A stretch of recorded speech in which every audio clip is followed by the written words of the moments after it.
Welcome back to the Empowered Career Woman podcast, you guys. I'm Kathy Tellis. And if you guys were here last week, I was connecting with one of my very good friends, Angela Gray, and she is back again this week. I am just so happy that you guys are here because her story just inspires so many of us. And so welcome back, Angie. Thank you so Thank you, much. Kathy. Good to see It's you. good to see you again. Before anything else, you guys, for those of you who are listening, like and subscribe. And if you guys want any more stories similar to what Angela has been speaking about, drop it down in the comments. We would love to hear from you. So anyways, last week, Angela, you just talked about so many good things about just life and overcoming. And, I love your talk about having faith because I think, I don't know, in this society today, where people I don't know where our lives are. I know where my family's faith and life is because it's been ingrained in our family from when I was a young child. But a lot of people didn't have that kind of foundation. Hmm. I know that you had a strong foundation, but and for those who don't have that faith and they don't see, just the struggle that they're going through right now, it's Hmm. hard for them to even see like what is faith? How do I Hmm. even, come to this realization that there is a higher being? There are Hmm. some people who just don't understand, Yeah. that God is there present in our lives. Mhm. And what do you say to those folks who struggle with that, right? I mean, because this is what we're kind of discussing, like overcoming whatever struggles that we've gone through in life. And as a woman, as a mom, as an entrepreneur, and gosh, Miss America. um, it's never been just an easy road, and you've had to go through some struggles, and the question is like, how, for those who don't have that, Mhm. embedded, deep faith, what would you share to them? Like, what would you say to them to help them through some of the things that they're Mhm. battling right now? Yeah, that's a really great question. And you're so right. I mean, I just had a parent faith formation meeting last night, and one of the parents was telling me, because we are learning about theology of the body, and we're teaching that as part of our religion curriculum to our students to talk about the sanctity of human life and the sanctity of marriage and the sacrament of sharing. And it comes back to marriage being kind of the foundation of the sacrament of sacrificial love. And it's kind of an analogy for Yeah. what marriage is and all the sacraments that follow, whether it's baptism, confirmation, and why. Because if you look at our church, right, Jesus is the groom and the church is the bride. And so think about what it means to be married with us, right? With having a husband and wife. There's a sacrificial love. It's not just like he's, like you said, he'll step back when he needs to. Like he knows when to step back, he knows when to lead, he knows when to follow, and he knows when to get out of the way. But so do we. And that's the game of life, right? When Yeah. do you lead? When do you follow? When do you get out of the way? Same thing with God, right? Sometimes we think that we're in charge. You know what? When you're hitting rock bottom, when I had my cancer, I was like, I'm done leading God. I'm done. Yeah. I'm either going to follow or get out the way because I could die tomorrow and I have 5 kids and I got nothing. I literally was like, I had friends and moms at my school who also were battling cancer. They're no longer with us. Mm. They're gone. And it's heartbreaking. So what I'm telling you is when you are face to face with death and mortality and you got nowhere to go, Yeah. I mean, I was born and raised up with my faith my whole life. But I think when the rubber hits the road and you realize like, okay, what do I have? Yeah. I'm I'm dealing with anxiety, I'm dealing with depression, I'm hitting rock bottom, I'm broken, I'm a failure. All these lies again that you're being told, the Yeah. tapes in your head that keep going and you're like, am I really a failure? Am I really a loser? Am I really who's telling me these things? Yeah. Because thoughts become things, right? Thoughts become actions. Yeah. And so you let them play long enough, something's going to happen. Yeah. And at what point do you say, stop, Yeah. stop? Who can help me? Who Mm. can help me out of this rut? And so in our parent faith formation, we're talking about theology of the body and the beauty of St. John Paul II and his teachings. And by the way, it was his 20-year death anniversary yesterday. Wow. And so he's somebody I really look up to because he brought so many people to the church and he had such a reverence for our faith. In any case, my point is what do I say to somebody? We're talking about all these wonderful things and okay, this is ideal. And somebody said, well, there are a lot of single parents here. They don't maybe have the same marriage as you. They don't have all the things. Well, yeah, that's the ideal. Yeah. Doesn't mean it's perfect. And like you said, things don't come easy. I work hard for everything I have, including my marriage. And I'm Yeah. sure you do the same. You Yeah. don't know somebody for over 20, 30 years and like not work hard at Work it. on it. Yeah. It's wonderful and it's lovely, but it's work. Yeah. But it's good work. Yeah. It's good work. And so what I would say is in the silence, sometimes we're afraid to be alone in our silence and our sadness. And when we're there in that low place, when we hit rock bottom, God's there with us. Yeah. He's died and he's risen again. That's the good news that he didn't just die and the story's not over. Yeah. The story doesn't end there. He actually rose from the dead. And if we believe that, then we are people of the resurrection and we will rise too. Now, it sounds very hokey for some people, like, oh, yeah, you believe in that fairy tale stuff. Here's where it becomes real. Tell me that when, like, if you believe in the light, you believe in the dark. Many people believe in evil and they believe in the dark, but they don't believe in the light. You can't have it both ways. You got to believe in one or the other. People believe in heaven, but they don't believe in hell. Hell's real, Yeah. can be here on earth. Heaven can be here on earth. And so what I say is, when I was in high school, actually, my conversion, my reversion Yeah. to the faith was, I was like, I'm 18 soon. I don't need to believe in the stuff that my mom and dad tell me. Yeah. I really questioned my faith. And where there was doubt, I believe there's faith. And so with all the questioning, I kind of came back to being such a strong Christian and strong Catholic. Somebody gave me a book. Somebody in high school actually gave me a book called Possessed. And I was like, that's creepy, but I read it. And it was based on the movie The Exorcist, the real story of The Really? Exorcist. Okay. And instead of a boy, it was a girl, it was a boy from Mount Rainier, Washington, who was possessed by demons.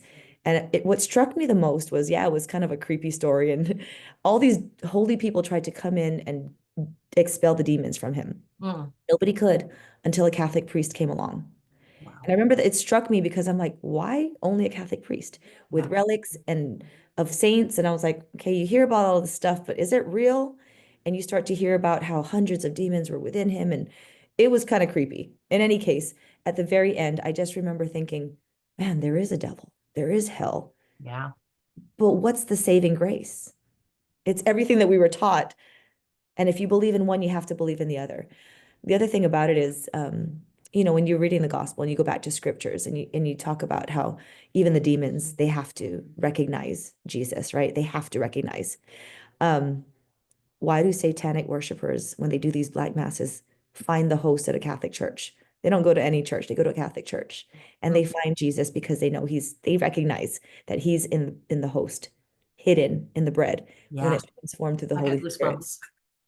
Why don't people know this? And so when you find that out and because Jesus says, I'm the way, the truth, and the life, when you know that and you can spread that and evangelize that, you help other people out of their darkness. Yeah.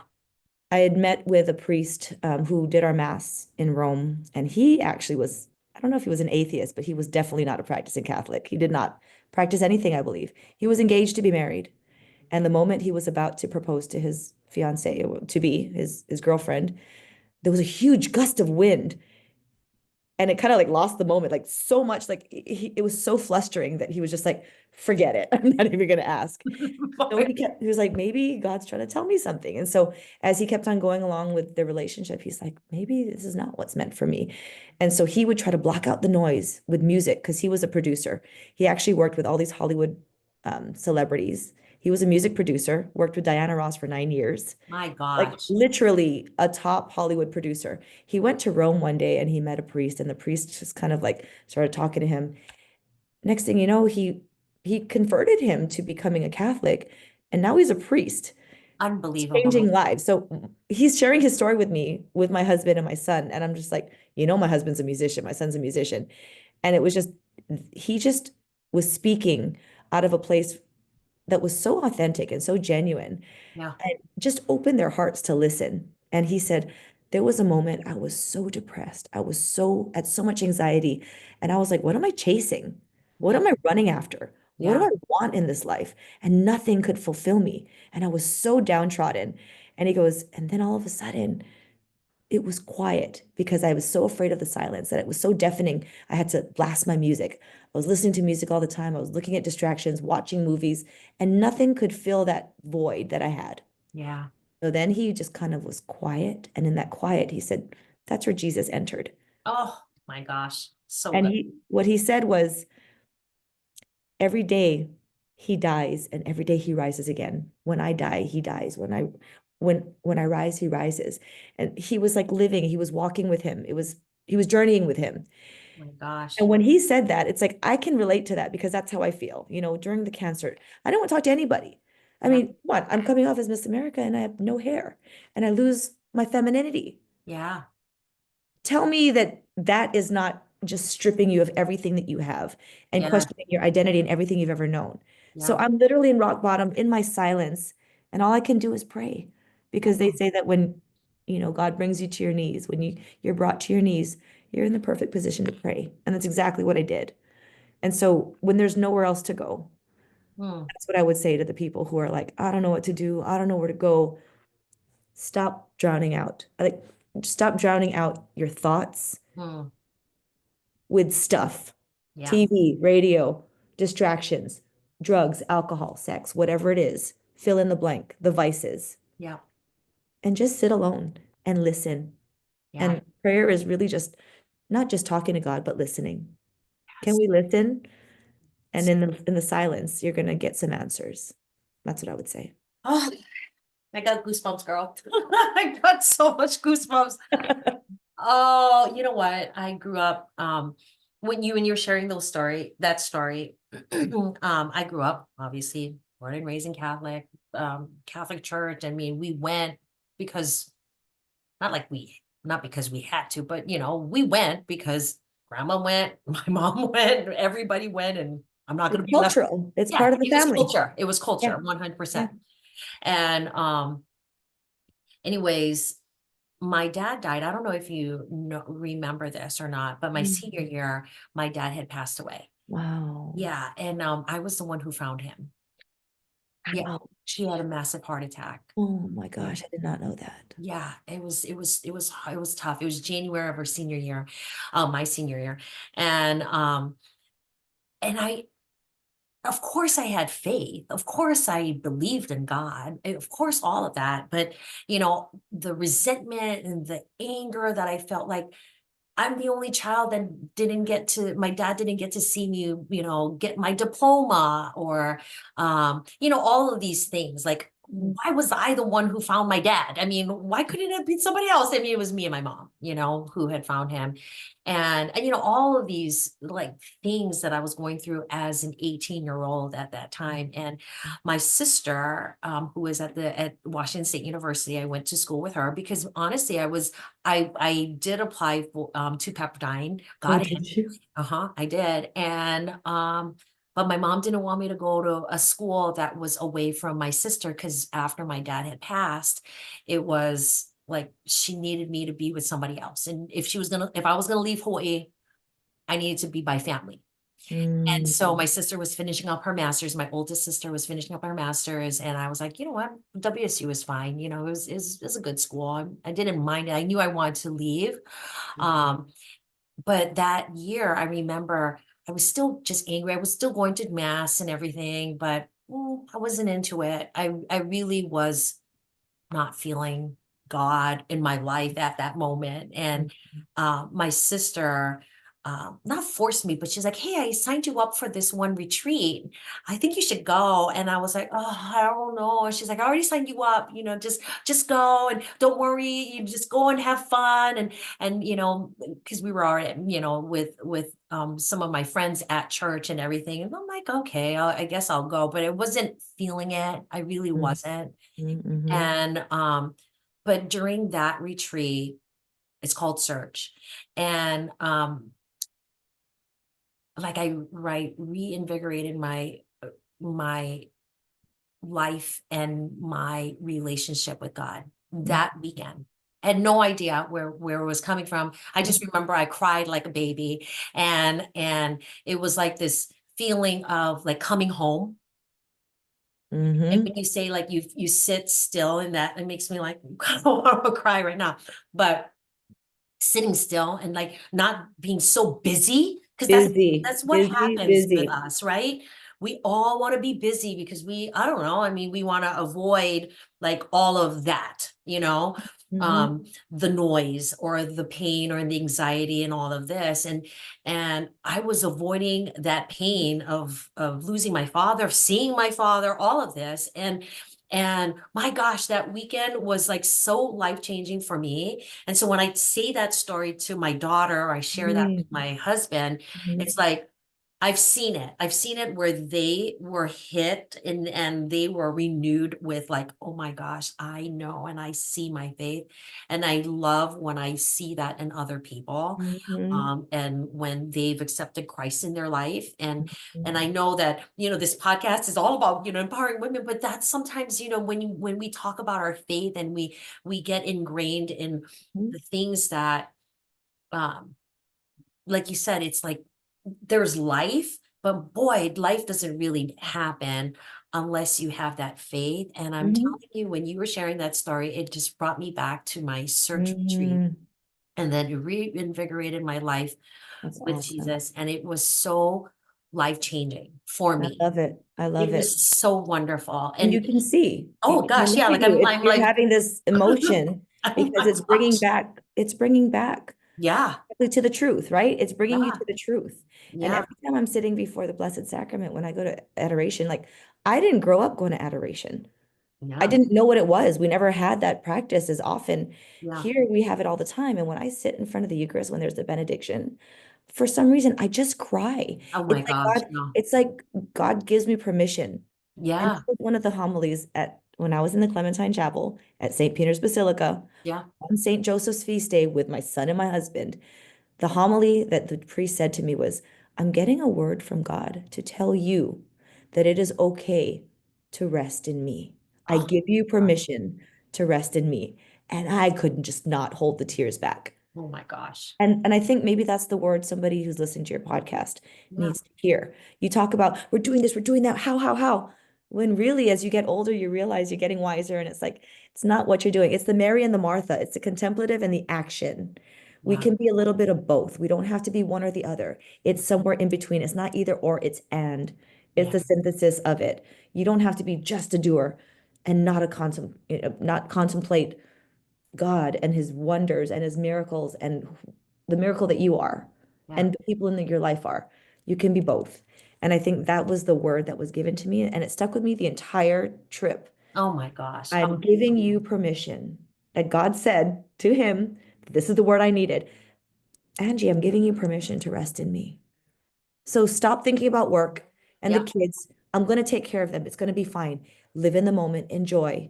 I'm here with you and rest in me and give me my time that I need. When you love somebody, like with your husband, you yeah, don't not go on a date with him.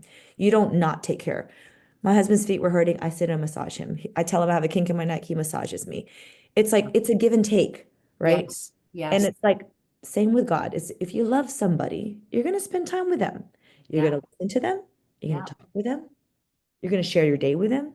And I think that's what we forget. There's no parallel. It's kind of like, God, what are you going to do for me? And so many people are so worried about God didn't do this or God did these bad things in the world. Really? He also gave us free will. So ah, who did that? He yeah, did that or we did that. He only wants the best for us, and he is good all the time. And yeah, if he is good all the time, then he wants the best for us. And that's the message I want people to hear, that you ask me where it comes from. It's not just surface, it's a deeper love. yeah. It's a sacrificial love that I've been given. And how can we help but reciprocate it to other people if that's what we're being given? We've been fed and now we have to feed others, right? Wow, 100%. Oh my gosh. Whew, that was wonderful. I mean, feeling through this and I hope those who are listening right now and watching this, you're inspired as well, because that right there was total devotion and a testimony to how God has been so good to just not myself, but you and your family Mhm. and all the things that we go through. And that's oftentimes where when I have my podcast, I have people come in and they come back to me and say, how did you do this? Or how do you struggle? I mean, how do you overcome this struggle?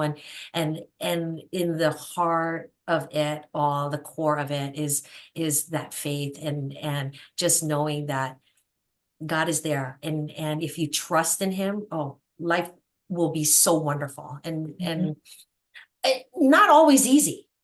Not I easy. mean, look at Not him. He saying carried his easy. cross. We have Yeah, to carry our crosses too. He's with 100%. us. He's with Yeah. us every step of the way. And he's Yeah. been through it. He's been there, done that. So I think that also gets me through it. Like, like I said, going through my chemo and that whole stretch of cancer, like I was like a pincushion. I had to go to the hospital 6 or 7 times a week. My And I, gosh. I remember thinking, we talk about being busy.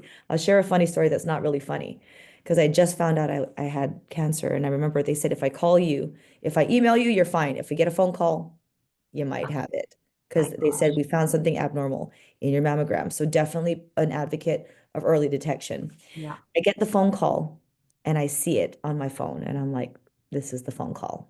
I already knew. Yeah.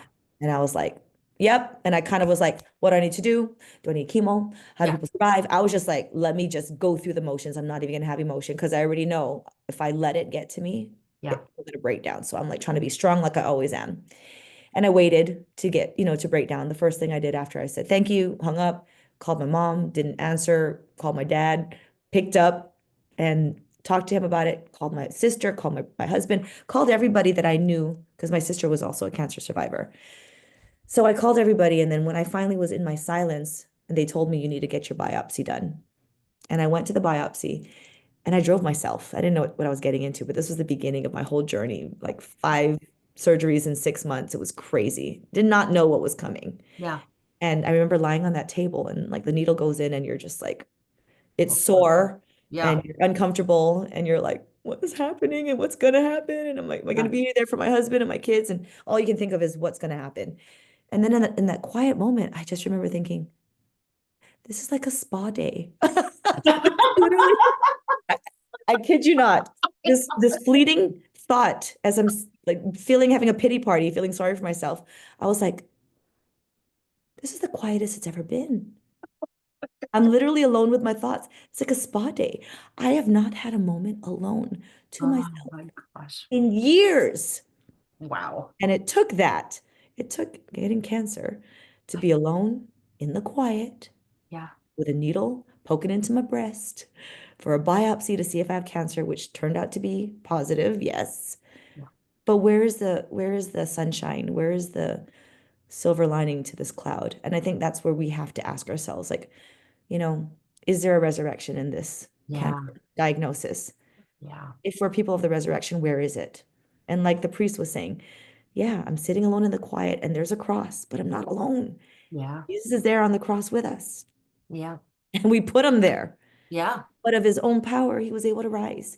Can we rise again? Do we have the power and the divine mercy to be able to do that? Yes. If Mm. we want it, it's there for the taking. But many people say no. All are invited, not everybody says yes. Yeah. And that's the thing. If you're invited, why not come to the party? That's all I'm saying. I mean, I've lived it. And people ask me, well, why do you take pictures so much? And you laugh and you dance and you're living like 100% all the time. Yeah. Where do you get your energy?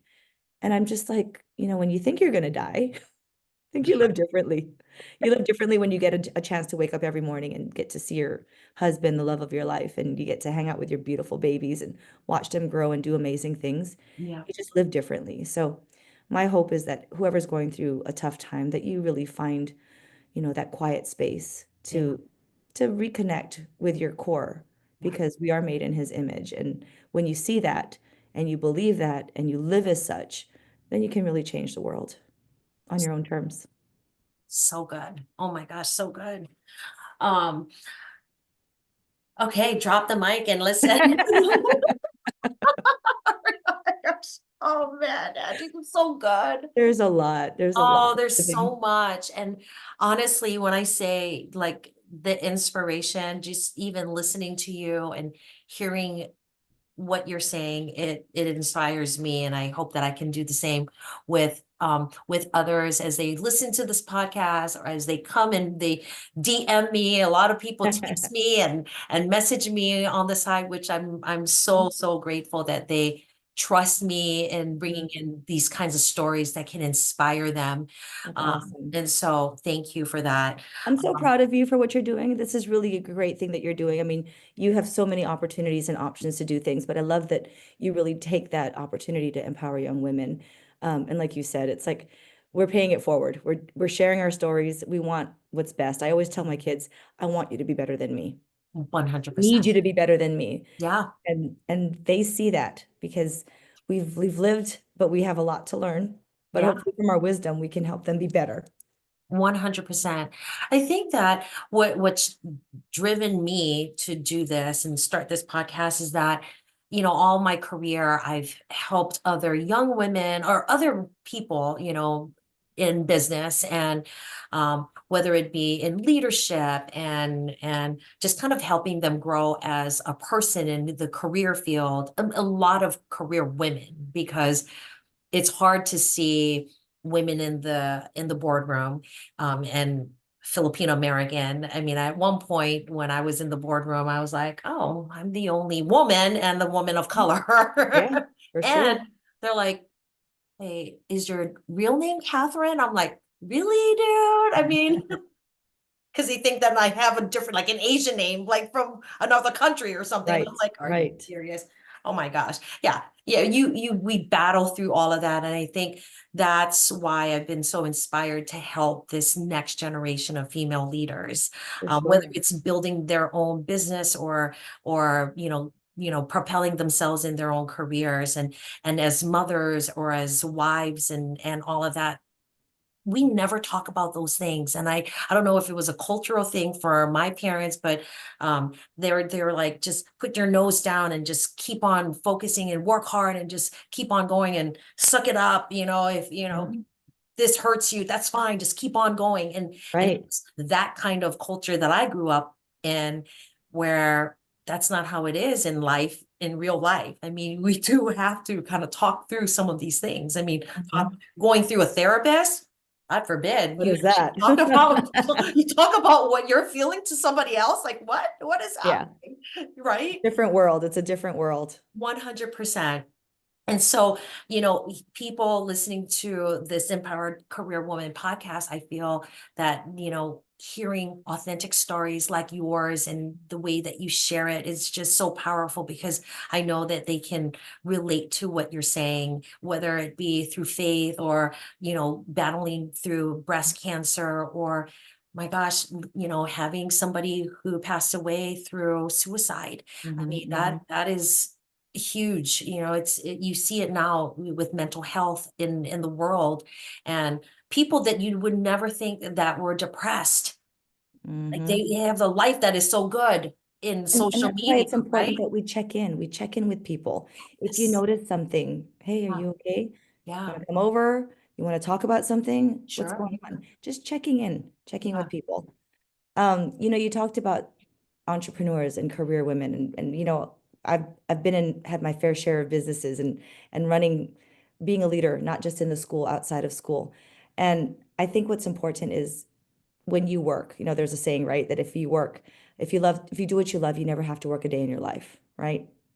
And I think that's really the key to find passion. Like I'm a principal and I love what I do. I get bored so fast that this job, it's different every single day. That's what I love about it. But I also know that I'm making a difference. I'm making an impact, and there's a purpose. Every day I wake up, it's like I'm excited to get out of bed. I'm excited to come to work. So whatever it is that you do, whatever business you do, whatever field you decide to go in, make sure that you're passionate about it, because that passion is going to drive you every day. If you can, whatever you're thinking about the first thing when you wake up, that's what you should be doing. Yeah. That whole time that I was trying to decide and discern, should I run for Miss Hawaii? Yeah. Why can I not kick this desire to win this title? I'm like, it's a pageant. Why? But Yeah. it wasn't about the crown and it wasn't about the prizes. It was about making a difference and having this crown be my microphone to be Yeah. able to say, I have a platform to talk about something that's important to me. Yeah. And so I think it's really imperative that when people are trying to discern, where is God calling me, or where is my vocation? What is that calling? Mm. Well, what is that desire that's burning in your heart? What can you not stop thinking about? Yeah. Like for a long time, my son wanted to be an architect, and he's like, "Oh, and I love buildings, so maybe construction or architecture. And Yeah. then he found out that he is so visual and he's so great at making films. So now his passion is photography and filmmaking. But he was always creative. I saw him as a child and I looked at, wow, he's so good at Minecraft and building things in Minecraft. He's Yeah. so great at Geometry Dash and he's building these things. And his mind is like this. But he took that skill of like really working fast in his mind, kind of like Tetrisizing everything, right? Yeah. And he took that and he can cut and splice, he can film, and he can edit a movie like nobody's business. But Unbelievable. like with your children, it's like you got to look at what they're good at and you kind of want to bring out the best in them. What is that best version of themselves and what can you not stop thinking about? And what can you do without even thinking, Right. right? Because that's your talent.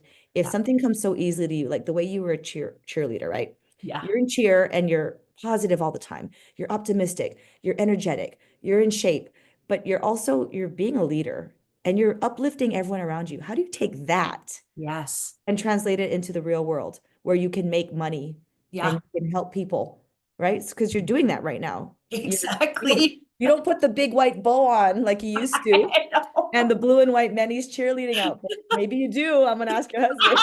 Bro, it don't fit. It don't fit no more. But I mean, seriously, you're still look at you. You're cheering people on like Yes. you did before. And I think that's the key to really a happy life, Yeah. right? And a fulfilling life of purpose where it's like, how do I do what comes naturally to me? That God has given me these talents, that I'm going to hone it and I'm going to sharpen that saw, which goes back to one of my favorite books, Seven Habits of Highly Effective People.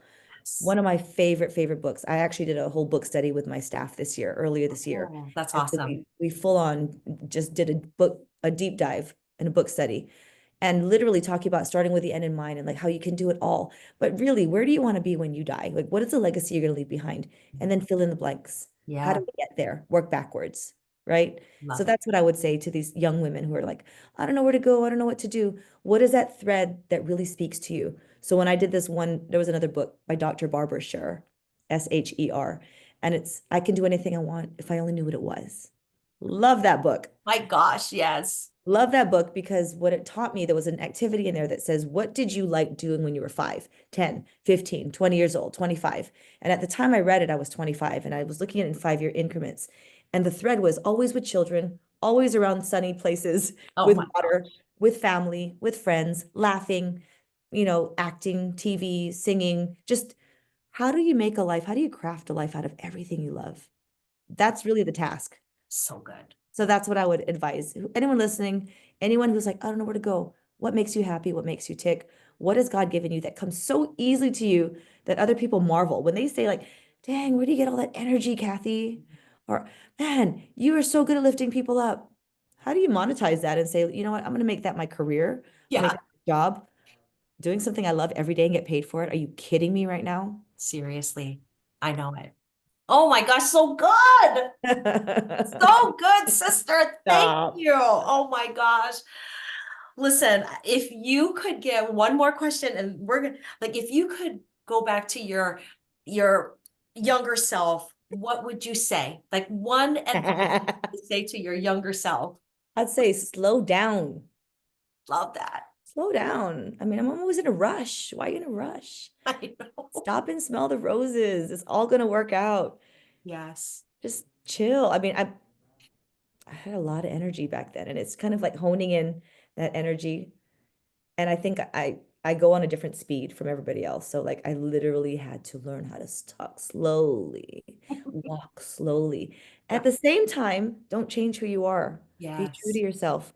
Even now when we're in Italy, I'm literally like 10 steps in front of my husband because I'm like, I'm like, and he was like, I loved watching you. You look so happy. And he just know again, it's the lead follow, get out the way. And then I'm like, okay, okay, go. And we hold hands. I love Okay, I gotta go. Taking it. pictures, videos.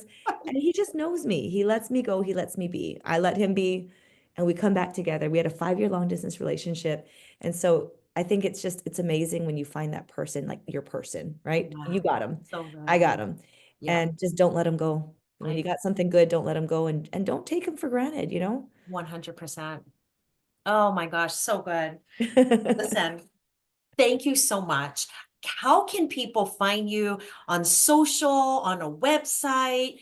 where can we find you? Because I'm sure people are going to want to buy your book. I Oh my mean, gosh. tell us, And and that's I'm the going to funny put thing. everything into the YouTube channel as well. But, is there a social media address that you want people to find you, or Yeah, so I website? go by at Angela B. Gray, Angela Baracchio Gray at Angela B. Gray. That's on Insta. But also my book is on Amazon, so you can check it out. Amazing Win, Amazing Loss. Miss America Living Happily Even After. But again, it's outdated because I had 4 kids at the time, and now I have 5. So that's a whole other story for a different day. I do continue to go on my speaking tour. Like during my year, I travel 20,000 miles a month. I was crisscrossing the cities like 18 to 36 hours. Nowadays, I do speaking engagements, but I only do it if it's worth it to me. Like if I'll go out of state, Yeah, it's got to be worth it because I got to leave my family, I got to leave work and everything. So right now, 100% I'm here as a principal, Catholic school principal. I love it, but I still do my speaking. I'm on the speaking circuit as well. So it's always wonderful to be able to speak and sell my books and, get to meet the people out there that are just, they inspire me as well, hearing the stories and seeing what we have in common. But it's been a pleasure and an honor. It's been an honor being Miss Hawaii, being Miss America, and being on your podcast, Kathy. And to see you again, it's just like no time has passed. You're for still the sure. same and you're still awesome. You are so awesome. Same, same, same, Love same. you, I feel the girl. same about you. So everyone, thank you so much for joining the Empowered Career Woman podcast. I empower you. I lift all of you up, and let's go out there and kick some butt today and, And do your cheer. and do the cheer. Where's your spirit fingers? Go Manny's. Mwah. I love you, girl. Love you too. Thank Thanks, Kathy. you. Aloha, everybody.